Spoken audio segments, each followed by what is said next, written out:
Bonjour à tous, bienvenue sur la chaîne Helleuse Guidance. Je suis Marion et je vous propose d'aller explorer les énergies de votre année 2023. Pour ce faire, on va utiliser un tirage de roue astrologique qui nous permettra d'explorer domaine par domaine la tendance de votre année. Je vous proposerai également dans une seconde vidéo qui sortira aux alentours du Nouvel An un tirage mois par mois pour l'année 2023 également. Afin de ne pas la rater et de pouvoir être notifié de sa sortie, je vous invite à vous abonner et à cliquer sur la petite clochette des notifications. Je vous laisse avec votre tirage, à tout de suite. Les balances, allons voir donc ce que vous réserve cette année 2023. Quels vont être les arcanes majeures qui vont représenter chacun des domaines de votre vie? Allez, balance, année 2023. Hop.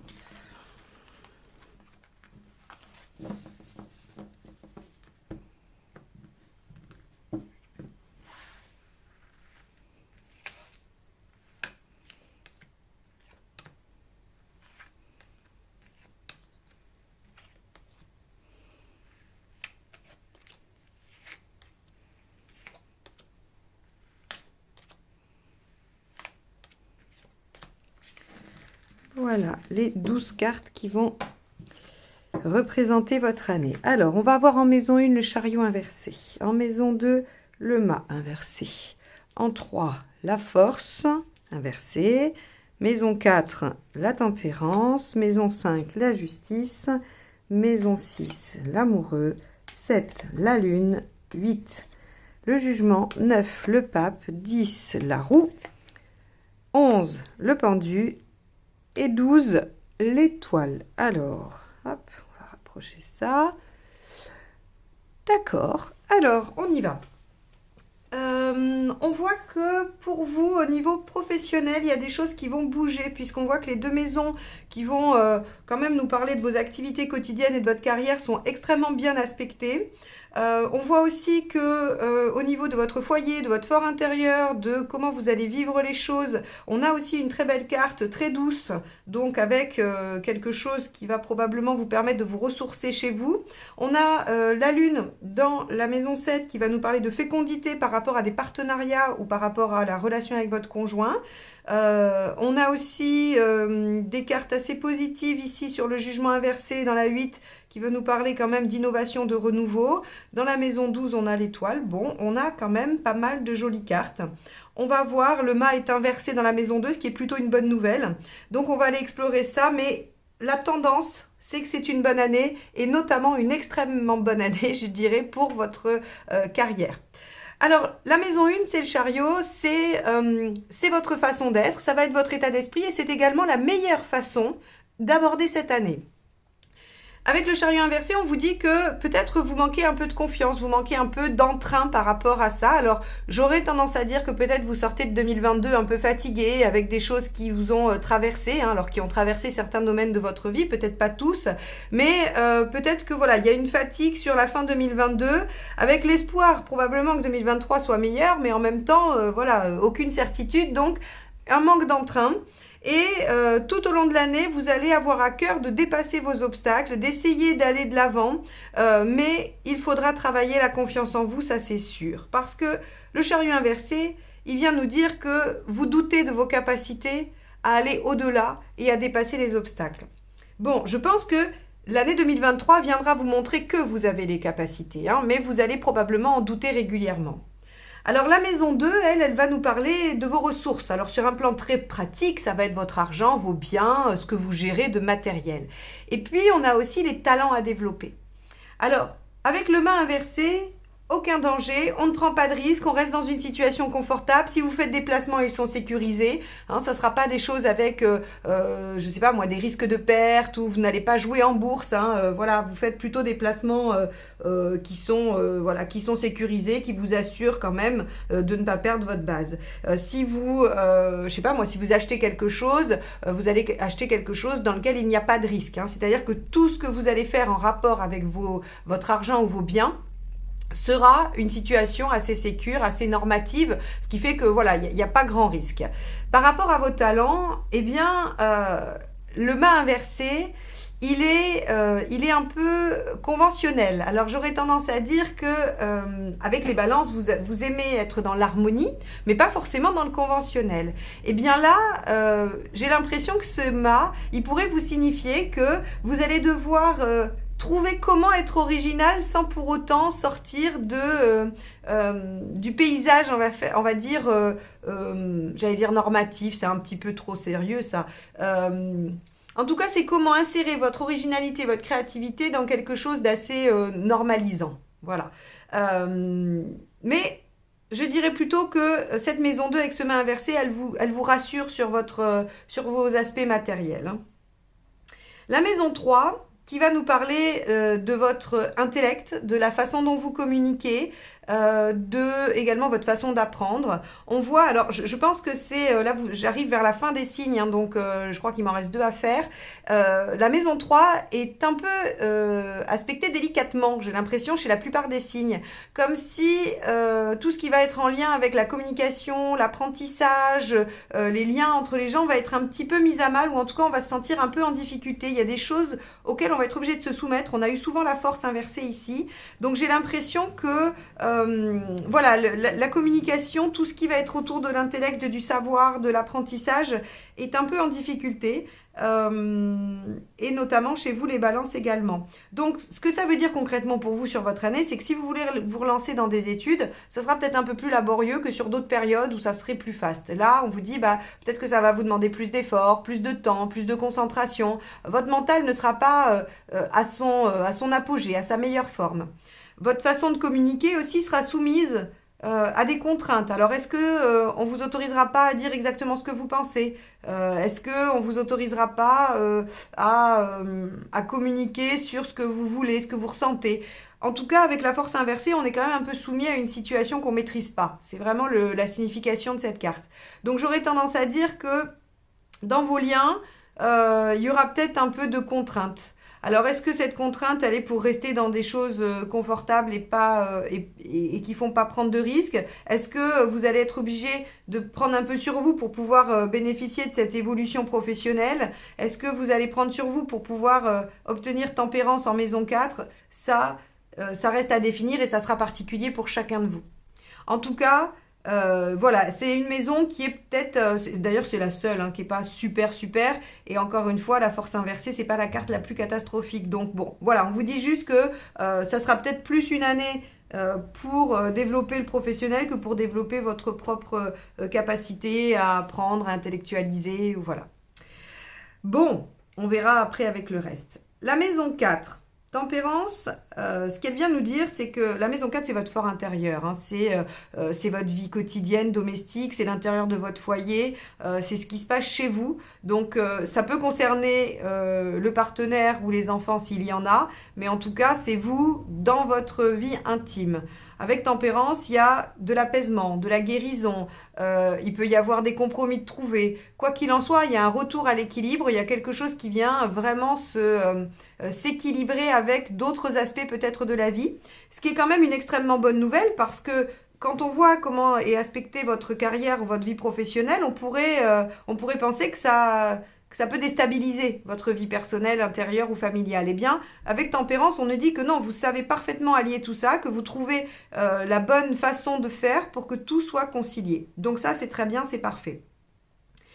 On a dans la maison 5, ici, la justice. La maison 5, vous savez, c'est votre créativité, c'est vos amours, c'est vos enfants, c'est votre expression personnelle. C'est comment, au travers de ce que vous créez, de ce que vous faites, vous montrez qui vous êtes. Avec la justice, on voit que vous mettez de l'ordre. Vous mettez de l'ordre, vous vous organisez pour pouvoir probablement exprimer ça. Alors, ce que ça veut dire très concrètement, c'est que vous vous organisez pour pouvoir faire vos loisirs. Ça veut dire que vous vous organisez aussi par rapport à vos enfants, si vous en avez. Hein, ça peut être les aider dans leurs études, aménager des temps pour s'organiser avec eux. On peut aussi prendre des décisions par rapport aux enfants. On peut aussi prendre des décisions par rapport à ce qu'on fait quotidiennement. Et le lien avec les amours, c'est qu'on met de l'ordre dans ses amours. Alors, mettre de l'ordre dans ses amours, qu'est-ce que ça veut dire? Eh bien, si vous en avez plusieurs, vous allez pouvoir faire du tri. Mais si vous n'en avez qu'un, eh bien, vous allez probablement vous poser les bonnes questions par rapport à ce qui est important ou ce qui n'est pas important. Et si vous n'avez pas de relation amoureuse, eh bien, vous allez peut-être trancher sur ce que vous voulez vraiment. Hein, est-ce que vous voulez rencontrer quelqu'un? Si vous voulez rencontrer quelqu'un, comment cette personne doit être? Donc on a vraiment cette notion de clarifier les choses avec la justice. Alors elle est un peu dépourvue d'émotionnel, cette justice, hein. Elle est assez pragmatique, elle est assez mentale, mais elle a quand même la qualité d'avoir une vision éclairée, d'avoir un jugement assez neutre. Donc c'est plutôt pas mal, ça veut dire que vous allez être lucide, hein, par rapport à tout ça. Ok. La maison 6, l'amoureux. Alors la maison 6, c'est c'est ce que vous faites tous les jours. Hein. C'est comment vous rendez service, c'est ce que vous faites au quotidien, c'est votre travail quotidien. Hein. C'est pas forcément votre carrière à long terme, mais c'est ce que vous faites tous les jours. Alors avec l'amoureux, on est dans le bien-être.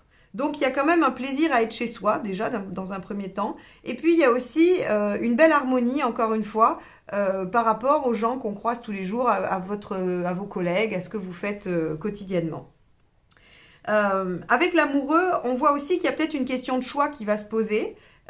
Vous pouvez faire des choix par rapport à, je sais pas, vous pouvez changer de mode d'alimentation, vous pouvez faire des choix par rapport à vous mettre au sport, à changer des choses dans votre quotidien. Vous pouvez aussi faire des choix professionnels. Alors, des choix, j'allais dire, de vous organiser différemment, peut-être pas, parce qu'on aurait eu la justice, mais des choix par rapport à des projets, par rapport à des missions, par rapport à voilà, votre façon de faire, ou des choix par rapport à si vous voulez postuler, hein, parce qu'on a quand même la roue de fortune dans la maison 10 et c'est quand même les opportunités professionnelles. Donc on voit qu'il y a quand même la question d'aller se positionner. Quoi qu'il en soit, avec l'arcane 6 ici, vous êtes dans le bien-être, vous êtes dans l'épanouissement au quotidien. Mais on voit bien hein, que de toute façon, je vous l'ai dit, c'est extrêmement bien aspecté parce que vous avez un quotidien agréable et positif et équilibré et vous avez une carrière qui semble être en plein essor et pleine de propositions et d'opportunités. Donc, on a vraiment une bonne année sur, on va dire, les deux grands axes. Hein. Alors, avec la maison 7 ici qui va représenter votre conjoint ou votre partenaire, votre associé, en tout cas votre façon d'être en lien aux autres, avec la lune, on a beaucoup d'émotions. Hein, beaucoup d'émotions, beaucoup d'émotivité, mais avec vous les balances, c'est pas non plus étonnant. Donc on a de l'émotion, on va aussi avoir de la fécondité dans les liens. C'est-à-dire que si vous voulez vous associer, ce qu'on est en train de vous dire avec la lune ici en maison 7, c'est que votre partenariat, votre association va être fructueuse, va être féconde. Si vous êtes, par exemple, si vous êtes un jeune couple et que vous voulez avoir des enfants, eh bien la lune va favoriser ça avec le partenaire, va favoriser tout ce qui va être de la production ou en tout cas, oui, de la fécondité de votre relation. Avec la lune, on peut aussi avoir, dans la relation aux autres, on peut aussi avoir des choses un peu inconscientes qui viennent se jouer. Alors, à vous de voir si vous avez envie d'aller creuser hein, avec la maison 8. Mais en tout cas, il se peut qu'il y ait des choses qui se rejouent par rapport à de l'inconscient, par rapport à des situations, alors j'allais dire passées, voire archaïques, hein, c'est-à-dire des choses qui vous ont marqué, qui vous ont construit. Donc, la lune ici, beaucoup d'émotions, mais de la fécondité. Dans la maison 8, qui elle va représenter vos pulsions, vos instincts, vos recherches personnelles, hein, eh bien, on a le jugement inversé. Le jugement inversé, c'est quand même la notion de clôturer le passé, d'aller de l'avant, de faire des choses différentes. Donc, en fait, vous avez l'envie de modifier les choses. Vous êtes tous dans des situations différentes. Je ne peux pas trop bien savoir d'où vous venez en 2022 parce que ce tirage ne concerne que 2023. Mais j'aurais tendance à penser qu'il y a eu des choses en 2022 qui vous ont pas convenu ou qui n'ont pas fonctionné comme vous le souhaitez et que vous avez envie d'avancer dans votre carrière et de retrouver l'équilibre sur le plan personnel en modifiant des choses, en innovant, en faisant vraiment, oui, des choses nouvelles, soit dans la méthode, soit dans les activités, dans les actions, mais quoi qu'il en soit, il y a quand même cette envie d'aller vers une nouvelle page de vie, vers une nouvelle façon d'être et de vivre. Donc, cette maison 8, elle nous dit que vous êtes poussé en avant pour aller innover, pour aller faire quelque chose de nouveau et laisser un peu des choses du passé qui pourraient être désagréables derrière vous. Avec la maison 9, le pape, on va avoir une belle évolution aussi personnelle dans vos recherches. Alors la maison neuve, ça peut être vos voyages, mais c'est aussi les voyages intérieurs, c'est aussi notre propre progression spirituelle.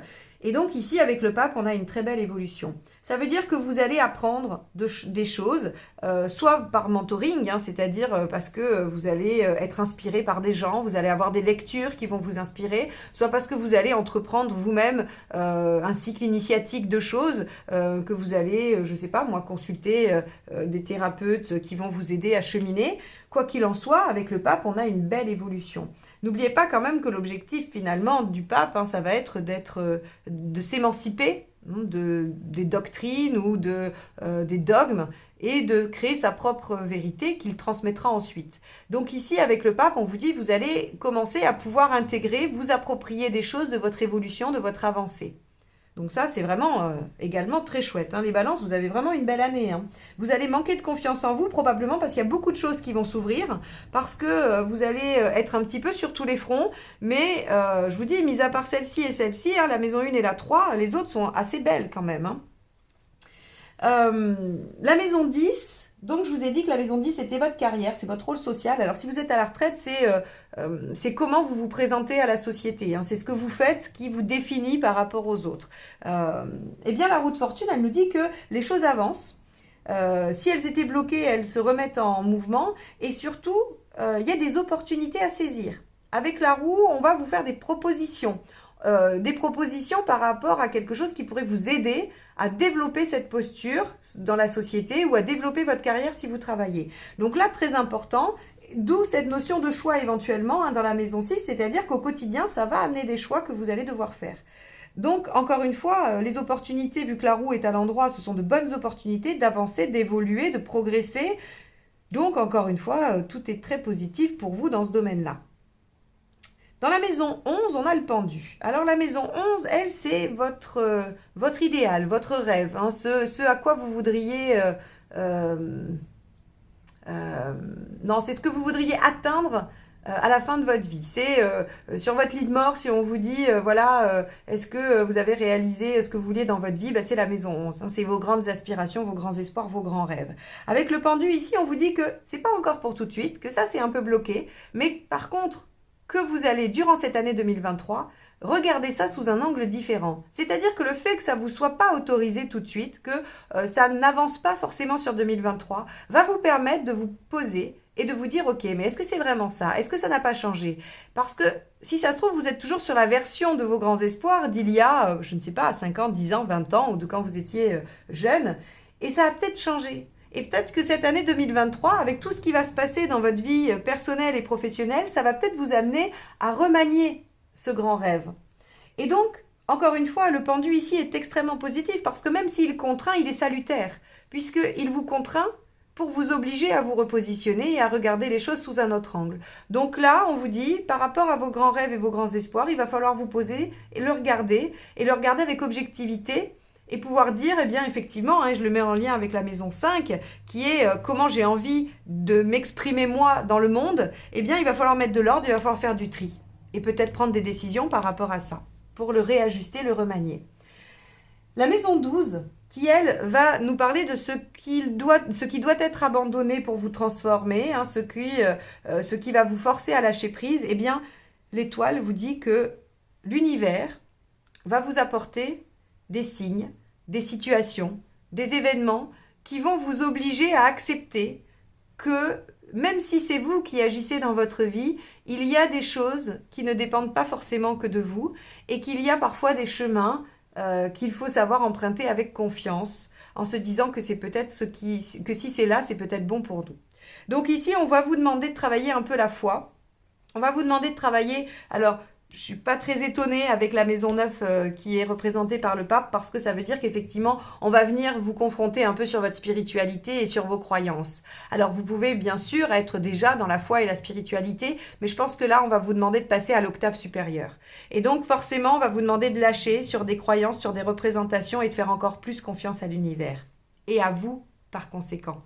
Et à vous aussi, puisqu'on voit que cette maison 1, elle est inversée et qu'il y a un manque de confiance en vos capacités.